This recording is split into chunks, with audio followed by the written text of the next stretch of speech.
La douleur d'être laissé m'a donné quelque chose que personne d'autre n'a fait, la clarté. Cette étrange sensation de vision qui s'éclaircit lorsque nous sommes laissés survient presque sans avertissement. La poitrine se serre, la gorge s'assèche, et puis quelque chose en nous s'illumine. C'est comme si un voile fin, tissé par les attentes des autres, se déchirait de l'intérieur, révélant un scénario qui a toujours existé, mais qui était obscurci par le désir d'être remarqué. Cette douleur silencieuse déchire le voile de l'illusion, et, à mesure qu'elle perd, elle allume une lumière qui rend tout net. Douleur et clarté marchent ensemble. Douleur qui blesse, clarté qui accueille. Douleur qui détruit, clarté qui construit. Imaginez le marin qui, sur une mer calme, ne sent pas le vent. Il ne sent que le doux balancement du bateau. Ce n'est que lorsque le mât se brise qu'il reconnaît la direction invisible du souffle. Il en est de même pour nous. Nous sommes amenés à croire que nous nous suffisons aux yeux des autres jusqu'à ce que quelqu'un s'éloigne. Et soudain, nous percevons la route interne qui a toujours existé. Nous remarquons les détours du cœur, les raccourcis cachés par l'urgence d'être vus. Nous réalisons que pendant que nous cherchions des applaudissements tardifs, nous ignorions la brise constante qui soufflait en nous. Épictète nous murmure, doucement, comme quelqu'un qui partage un secret. Seul ce que je consens me blesse. La clarté naît lorsque nous assumons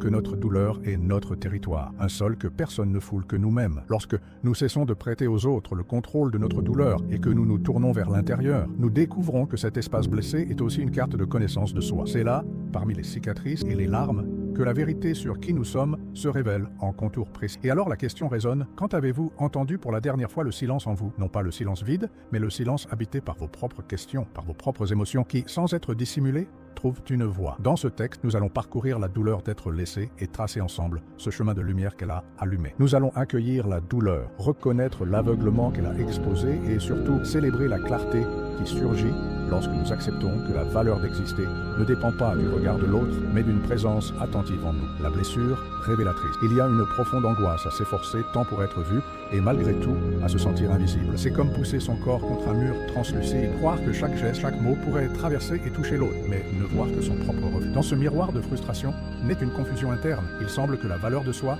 dépende du regard d'autrui, que la faute nous incombe quand l'autre ne voit pas. Mais peu à peu, nous réalisons que ce n'est pas la faute de celui qui souffre. C'est une limitation du regard de celui qui n'a pas voulu contempler. L'attente d'une reconnaissance qui ne viendra jamais fait s'effondrer l'illusion que l'absence d'autrui se justifie par notre insuffisance. Dans l'espace qui s'ouvre entre la douleur et la vérité, une invitation subtile surgit à regarder de plus près le point exact où cela fait mal. Sur les lignes du journal, sans fioriture ni euphémisme, chaque fissure de la poitrine est écrite, chaque pincement qui insiste à rappeler sa propre vulnérabilité. C'est comme si la blessure se transformait en vitrail. La lumière traverse la douleur et fait naître des couleurs auparavant imperceptibles, révélant des couches profondes de notre essence. Si cette blessure pouvait parler, quel secret raconterait-elle sur votre force intérieure? En nommant ce qui blesse, nous découvrons que chaque cicatrice est un fragment de vérité, ouvrant une fenêtre sur la clarté que seule la douleur elle-même est capable d'offrir. L'erreur de chercher des réponses externes. Il y a un mouvement presque automatique de tendre les mains en quête de miettes de reconnaissance, espérant qu'un regard tardif comblera le vide qui grandit à l'intérieur. C'est comme souffler sur des braises d'un feu déjà éteint, dans l'illusion qu'un souffle d'autrui rallumera la chaleur perdue. Dans cette impasse, le cœur donne des morceaux de lui-même en échange d'applaudissements qui arrivent toujours en retard, comme une promesse brisée. Chaque geste de recherche externe résonne dans le silence de l'autre, amplifiant le sentiment que rien de ce que l'on donne n'est suffisant pour être vrai. La notion déformée de maîtrise de soi s'installe lorsque nous croyons que maîtriser les émotions signifie les faire taire, comme si nous étions des machines conçues pour ne pas ressentir. Épictète, cependant, révèle une autre facette. La véritable maîtrise est de choisir où focaliser son attention, c'est de ne pas permettre que le vent extérieur dicte la direction de la pensée intérieure. La clarté ne naît pas lorsque l'extérieur confirme qui nous sommes, mais lorsque la sérénité du silence intérieur révèle des territoires auparavant obscurcis par les applaudissements d'autrui. C'est dans cette sérénité que se trouve l'étincelle de la vérité, loin de l'écho vide des éloges. Dans l'espace qui reste lorsque le bruit extérieur cesse, une question sans hâte résonne. Qu'est-ce que je gagnerais si je n'avais pas besoin d'être vu pour exister? C'est à cet instant de silence que l'esprit, libéré des attentes, découvre ses propres contours. L'absence d'applaudissements n'est pas un abandon, mais une invitation à sa propre présence. Et dans cette présence, dans l'attention qui se tourne vers l'intérieur, surgit la clarté qu'aucune reconnaissance tardive n'aurait jamais pu offrir. L'interstice de la perception. Il y a un instant fugace où l'absence se transforme en clarté, comme si la nuit renonçait à son obscurité pour une brève seconde. Dans ce souffle de lumière, l'esprit perçoit des schémas auparavant invisibles, des liens secrets entre la raison et l'émotion. C'est à ce moment que l'épuisement émotionnel, au lieu de succomber, se transforme en phare. La douleur de porter les drames d'autrui se révèle comme un poids qui masquait sa propre focalisation et, une fois relâché, permet de voir clairement la voie intérieure. Dans le calme de ce flash, nous comprenons que la clarté ne surgit pas en cherchant le réconfort, mais en entrant en contact avec ce qui fait mal. Le soulagement ne se trouve pas dans les applaudissements extérieurs silencieux, mais dans l'accueil de chaque pensée répétitive sans agir dessus. Lorsque nous consacrons seulement 3 minutes par jour à observer le flux de nos propres pensées, sans juger, sans effacer, nous créons une fente dans la porte de l'esprit qui illumine la pièce sombre, même avec toutes les fenêtres verrouillées. Cette fente révèle que, souvent, nous vivons immergés dans le bruit et les exigeants, comme si chaque seconde devait être remplie pour prouver une quelconque valeur. En remarquant l'écho d'un vieux souvenir ou l'insistance d'une préoccupation future, nous sentons que quelque chose en nous demande de l'attention. Et c'est à ce point précis que la clarté s'affirme, non pas comme un baume qui soulage instantanément, mais comme une invitation à faire face à ce qui demeure dans l'ombre, reconnaissant que chaque pensée observée est une tesselle dévoilée dans la mosaïque du moi. Enfin, nous réalisons que cette lumière intérieure n'a pas besoin d'être maintenue allumée par des facteurs externes. Il suffit de maintenir une présence attentive, comme celui qui maintient la flamme d'une bougie au milieu du vent. Ainsi, l'interstice de la perception cesse d'être seulement un instant pour devenir un chemin, et la clarté, autrefois passagère comme un rayon de soleil entre les nuages, se transforme en compagne constante dans le voyage de la connaissance de soi. Le pouvoir de la limite silencieuse, nous acceptons les invasions émotionnelles, comme celui qui ouvre la porte sans se rendre compte qu'il cède du terrain. Petits gestes, mots, tranchants, attentes déguisées en affection, tout cela peu à peu efface le contour de son propre espace intérieur. La sensation est de marcher dans un labyrinthe sans savoir où vous terminez et où l'autre commence, jusqu'à ce que la confusion s'installe comme un épais brouillard. Lorsque la présence d'autrui franchit la limite la plus intime, l'esprit perd sa concentration et le cœur devient l'otage de volontés qui ne lui appartiennent pas. La vertu stoïcienne révèle, dans le silence, la force d'un non prononcé à voix haute, mais manifesté par un geste ferme. Reconnaître la valeur de ses propres limites, c'est ériger le mur intérieur qui préserve la clarté. Il ne s'agit pas d'ériger des barrières froides, mais de maintenir vivante la flamme qui donne un sens à ses propres désirs. Une limite silencieuse affirme qui vous êtes, sans avoir besoin du tumulte extérieur. Dire non, même si ce n'est qu'intérieurement, n'éloigne pas ceux qui se soucient réellement. Au contraire, cela montre qui respecte l'espace de l'autre et honore le sien. C'est dans ce geste contenu que la confiance grandit, car des limites claires illuminent l'honnêteté des relations. Comme une digue qui ferme une brèche imperceptible, faisant cesser le débordement du lac, la limite restaurée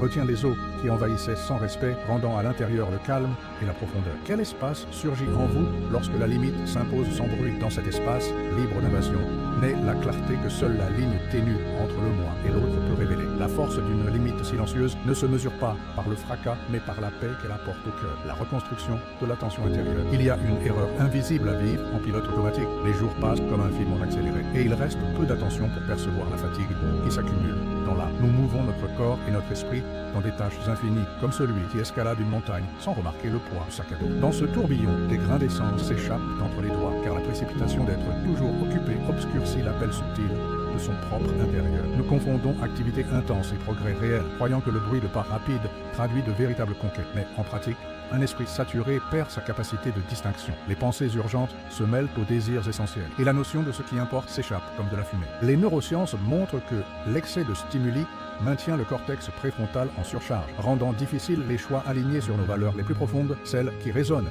dans un espace de silence intérieur. Lorsque le pouls s'accélère et que la poitrine se serre comme si le temps manquait, un moment d'ouverture survient. Se demander qu'est-ce qui importe vraiment maintenant n'est pas un ordre, mais une invitation à accorder le rythme du cœur au tempo de l'âme. Dans cet instant de pause, le flot incessant des exigences cède la place à une clarté presque habituée à se cacher derrière le bruit. L'attention intérieure, autrefois dispersée dans 1000 directions, se reconstruit comme un phare discret mais ferme, délimitant le chemin qui traduit l'intention en action significative. Combien de fois avez-vous échangé l'essentiel contre l'urgent, sans même le remarquer? Chaque petite interruption, un soupir conscient, un regard intérieur, peut être l'étincelle qui rallume la vraie concentration. Et dans ce processus de redécouverte, la clarté s'affirme comme une compagne constante, nous rappelant que la valeur d'exister ne réside pas dans la vitesse, mais dans la profondeur avec laquelle nous nous permettons de vivre chaque instant. Dans le silence qui précède la fin de ce voyage, nous reconnaissons que la douleur d'être laissé n'a pas effacé notre valeur, mais a arraché le voile qui nous empêchait de nous voir avec netteté. Chaque émotion insistante, chaque pensée qui semblait invasive, s'est révélée être une invitation à habiter son propre cœur au lieu de chercher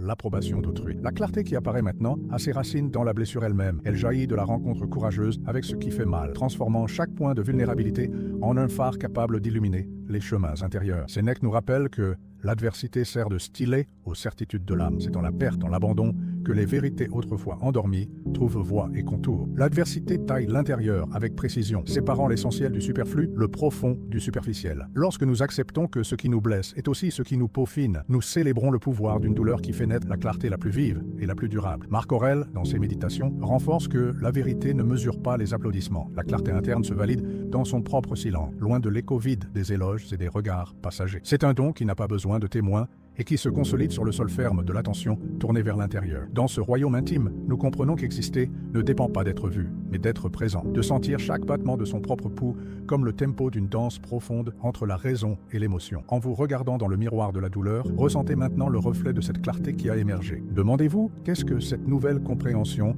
a changé en moi aujourd'hui? Quel petit geste de présence interne puis-je cultiver pour alimenter cette lumière nouvellement découverte? Le voyage continue et la clarté reste une fidèle compagne, nous rappelant que la vraie valeur d'exister ne se révèle pas dans les applaudissements venant de l'extérieur, mais dans l'honnêteté avec laquelle nous nous retrouvons dans notre propre silence.